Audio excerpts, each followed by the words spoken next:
That always kind of really bothers me. I want people to feel comfortable at all times, because before I was HR, I've always been Tamika. Just tossing it out there. I don't know what made me go out on that realm, but y'all had need to know that. But it's facts, and I'm a girl who will give you that by facts and just transparency. Hey y'all, this is Tamika, the face behind Hey HR. Listen, if you guys want to know some of the things I just wish I had known before I started my HR career, then definitely keep watching.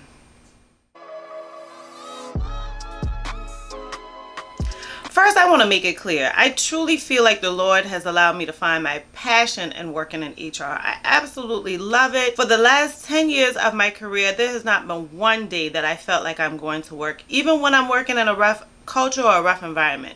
I mean, I've always felt like this is the career choice for me. But one of the things I truly wish that someone had totally warned me about is the amount of energy that goes into educating not only employees, but mainly my C-suite team. So those are my leaders, those are my managers, those are my directors, those are my VPs, those are my partners, those are my chief officers, those are the CEO. And I tell you, that takes a lot of energy. You're looking at people that you expect that have a certain level of knowledge. But can you blame them for not having knowledge in HR? Whatever expertise that they're in, I don't know. So I can't blame them for not knowing my job. But it is difficult. A lot of times the challenges is trying to get them to think outside of the box. Like, everything's not going to be black or white. And definitely not when you're working with people, not when you're working with different career types, different personalities, different generations. It's difficult. But when I'm talking to someone per se in the finance department, which I'm going to refer to the finance department often, because throughout my entire career, if I had any challenge at any organization in any type of industry, it has always been HR with finance. And I always give people this concept to it. Whenever they want to say, well, it's so-and-so, I always say, no, they know numbers and I know people. That's difficult sometimes to merge because people affect the numbers, but then the numbers depend on the people. So if someone doesn't understand that, hey, we're gonna just be thinking of it from different angles and not have an open mindset to it, it makes educating your C-suite difficult. The biggest challenge with educating C-suite is that you have growing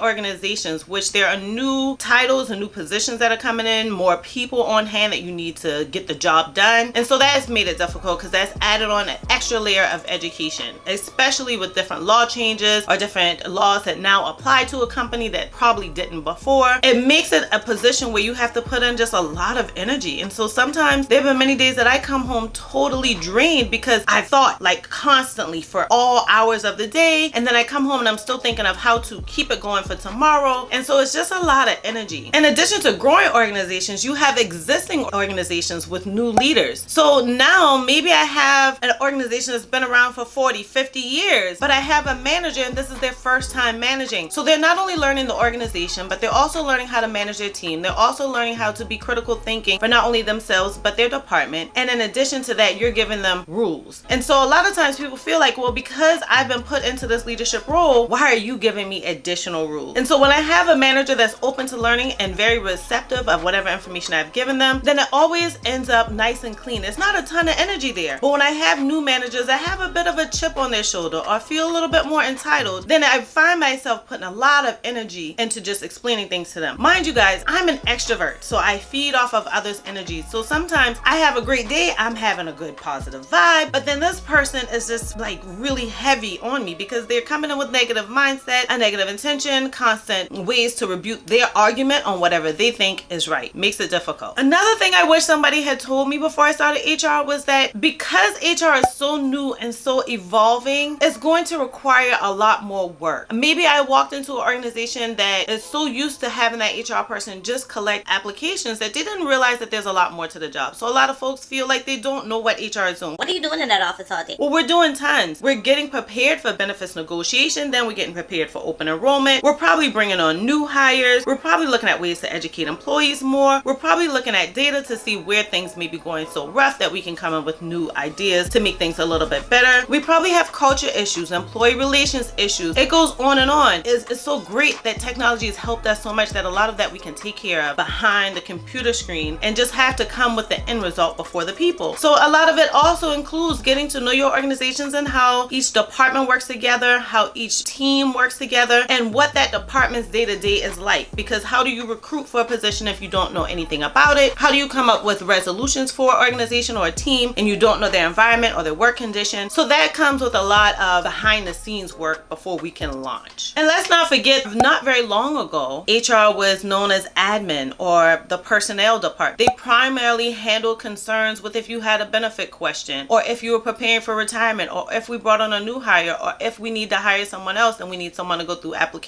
Well, now that position has evolved from personnel or admin to human resources. So now human resources is an official title, and so folks are trying to decide what goes into this job, what goes into this day-to-day duties. And then it evolved even more to now today, HR is more considered a person on the C-suite team. So we are the leaders of the organization, where we sit down with the VP, we sit down with the chief officer, we sit down with the CEO, we sit down with the president, and we're helping them to devise a plan for the entire organization and not just a department. So HR has definitely changed a lot, which has also been just such of a challenge throughout the time, because you have to scope if your organization is a small organization, it has different regulations that is mandated by. If it's in a particular industry, there are different regulatory bodies that's managing it to keep the doors open. Or if you're just growing and now we need to look at ways to make our organization fit for our growing community and our demand. Along with all of those changes, you're constantly updating whatever policies or compliance may come into place. I mean, the most obvious one now is that there are so many different compliances that goes along with COVID. Even before COVID, I've noticed that there were a lot of changes that went along with pregnancies. And then even before that, you've also had so many implementations of softwares. So you don't have to use 5 different softwares to get one thing done. If you're terminating someone, you don't have to go into the benefits software, the payroll software, retirement software. Now you can do it all in one robust system. So that's definitely been a change over time. So if someone had,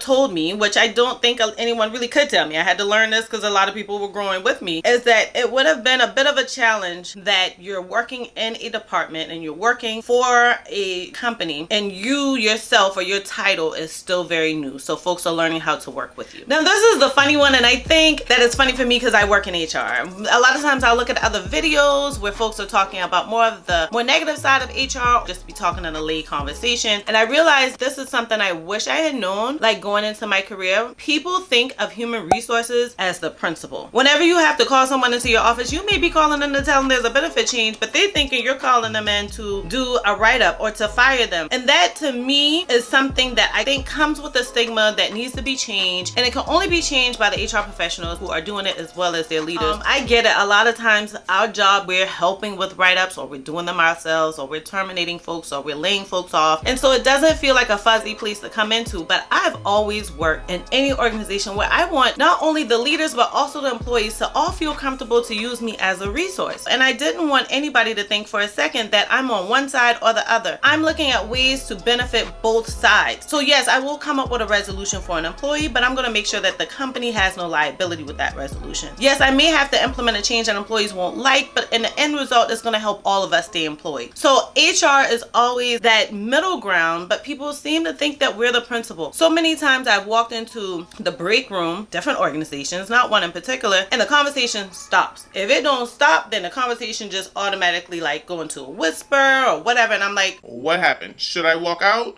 Is this something I should know? Well, I'm in HR, I should know. So it becomes really weird because conversations literally have stopped when I walk into rooms. If it's the break room, if it's the restroom, it takes time that people have gotten accustomed to me, that they felt more comfortable with me. But I will give you an example. I worked at an organization, and when I was no longer employed there, my phone went ballistic. And it was crazy because multiple people in different departments, different parts of the organization, all said, "Hey, I'm so sorry this happened to you. What happened?" And as soon as we're done with that, I'm thinking the conversation ends. No. It immediately goes into, "Well, now that you're not HR, I really have a question." Or I wouldn't have asked you about this before because you were HR, but... And that to me was like, So when I was HR, you didn't want to talk to me about it.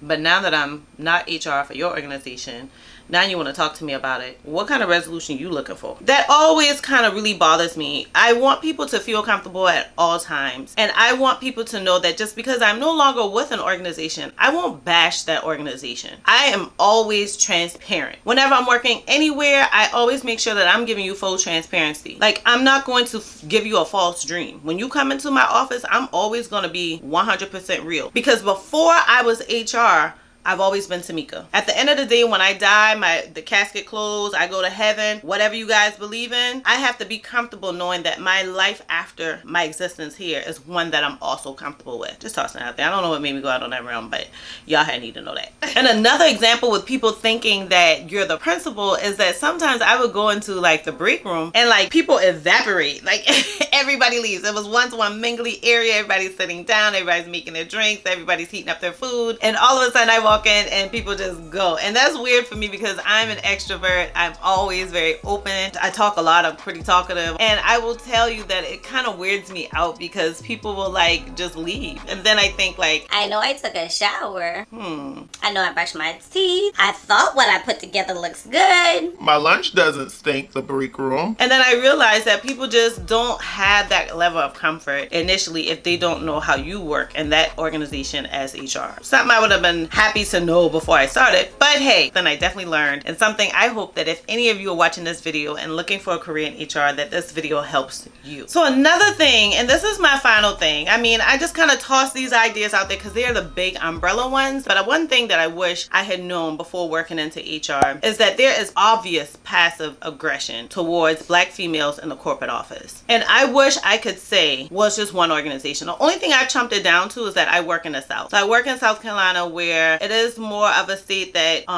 has obvious ideas of what a leader should be like, particularly someone in human resources. But it frustrates me that I still feel like we have such a suppression on African American females in the office. Because I say this totally because I'm going to give you guys some examples. I have sat at C-suite tables in a conference room multiple times, multiple organizations, and when I sit there, everyone brings up a new topic or what their organization is working on or what their department is doing new or new initiatives, and when it gets to HR and I do the same, I have tons of questions that are coming to me, tons of challenging questions. I don't mind a challenge, but I think it's obvious when everyone else has spoken with no challenges and some things were obvious that it's like, why are we doing this? Or how is this benefiting? Or this is super expensive. Did we think about the cost? But when it gets to me, there are tons of questions that I feel aren't necessarily focused on the task at hand that we're doing, but it's more focused on my level of knowledge or my confidence. I mean, and I'm gonna be honest with you, I struggle with this. I go to my counselor all the time. I love her to pieces. I'm gonna put her here, a quick little picture of her, and I'll definitely put a link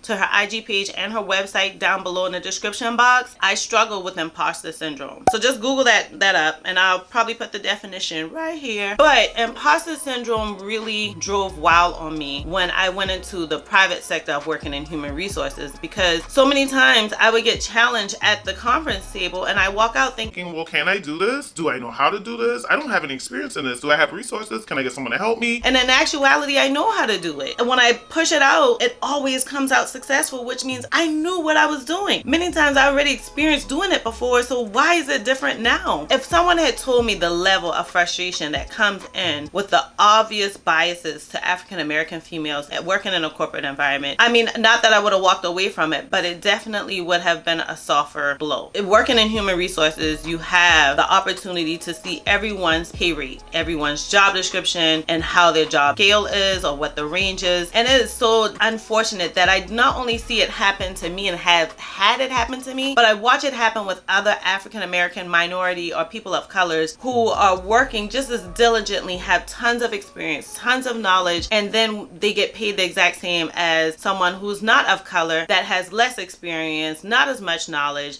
but they walk in at the same exact pay rate. Or that other person gets a pay increase and the person of color gets nothing or very little. And that to me is obvious that there is something going on that needs to be fixed. It is a challenge that I have not let stop me in my career, but it is definitely something I found myself working on a lot outside of work. I thank the Lord so much that I'm a confident girl. I think so much that my family has always lived in the realm of confidence, that it never broke down my confidence, but it would be very frustrating. It would be very heavy. It would be very difficult to deal with, where I find myself definitely definitely utilizing my counselor a lot to help me in this area because it's such a disparity. And then you wonder, if I bring this up and make this known, am I going to be targeted? And in some areas, I've been targeted. It's uncomfortable. Just treat everybody equal. If that person sucks at the job, terminate them. If that person sucks at the job, try to educate them. If you've tried all your due diligence and they're not doing well, don't let them go because of the color of their skin. Let them go because they can't do the job. So guys, I wish and I hope that last one wasn't too heavy, but it's facts. And I'm a girl who will give you that buff facts and just transparency.